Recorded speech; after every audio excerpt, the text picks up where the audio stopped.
Daniel. En hébreu, Daniel signifie « Dieu est mon juge ».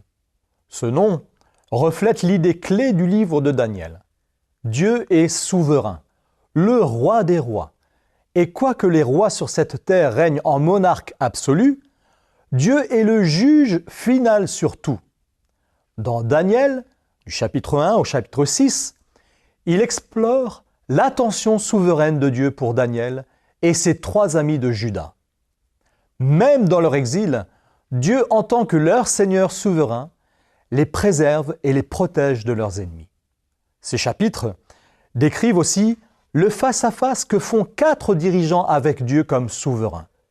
Nebuchadnezzar est humilié jusqu'à la folie par Dieu, jusqu'au moment où il plie les genoux et devient un homme de foi véritable. Belthazar profane les trésors du temple de Dieu et voit la main de Dieu écrire un jugement immédiat sur son péché. Et Darius parvient à la foi en voyant Dieu délivrer Daniel de la fosse au lion. Dans les chapitres 7 et 12, jusqu'à 12, Daniel présente la souveraineté de Dieu dans l'avenir qu'il représente par 69 semaines d'années conduisant à la première venue du Messie et 70 semaines culminant dans sa seconde venue.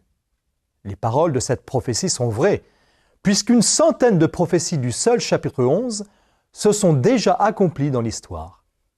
Les paroles prophétiques de Daniel restent véridiques, et en les joignant aux paroles de l'Apocalypse, elles présentent une image juste de l'histoire, dans le passé, mais aussi dans l'avenir.